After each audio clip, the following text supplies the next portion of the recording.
Puduna checkani punsina loirifo ithak haura khoi khoi re samlang akta yeng laglibo huran midinguna lon thokaba oi halle chimbal su lon thokaba oi halle chimbal su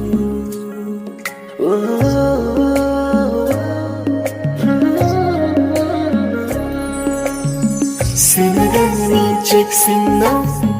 Thangani nangu